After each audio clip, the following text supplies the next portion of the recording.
dates and wondering whether you should start a relationship? Or maybe you just moved because you got a new job, you're going to school. Since you don't know anyone and want to build connections, you might be asking yourself, should I date and seek a relationship? Due to social norms, we may often feel pressured to date when we're single, but entering a relationship is a huge commitment. Have you been reluctant to try but not sure why? Here are 7 signs you may not be ready for a relationship.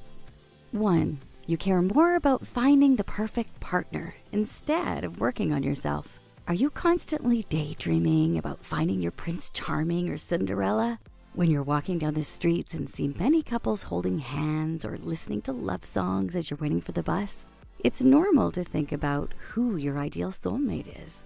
Love is exciting when you meet someone you share chemistry with. But relationships always require work in order to survive. Getting butterflies in your stomach isn't ultimate love. Sometimes Prince Charming or Cinderella will let you down and it won't be perfect. Don't spend all your time and energy finding someone who meets every requirement on your list. Instead, work on being the best version of yourself. 2. You're still working on your goals and discovering who you are. Do you want to travel and see more of the world? Or join programs that help you turn your hobbies into potential careers? There's nothing wrong with doing you. In fact, soul searching is an incredibly rewarding experience. That's when you get to reflect, form connections with great people, and do more of what makes you happy. 3. You want someone to save you. It's not romantic to have someone save you from your problems or misery. If you're unhappy or want an easy way out of your problems, a relationship is not the answer. You can't expect someone to be your hero or stop the hurt from hurting. It's dangerous to use relationships to distract yourself from your problems. In fact, this can even attract toxic partners who feed off of codependent behavior.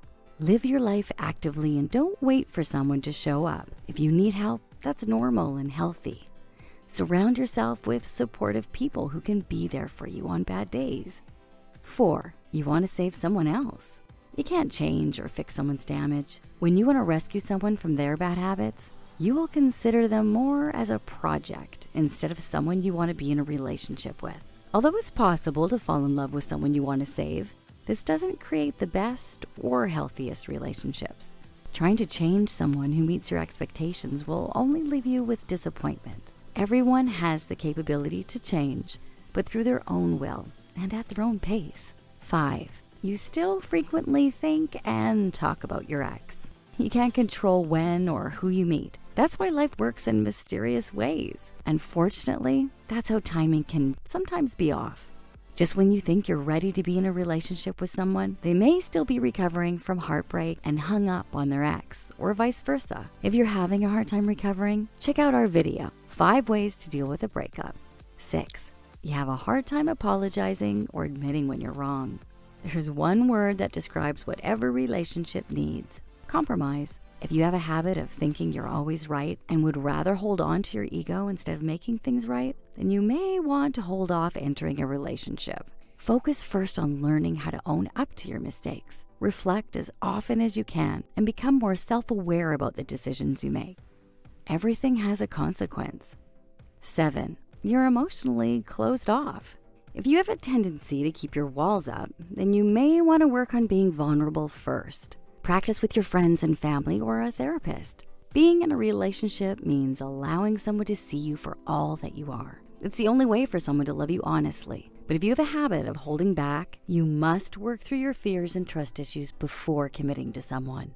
A healthy relationship is about 2 people being able to take risks and grow together.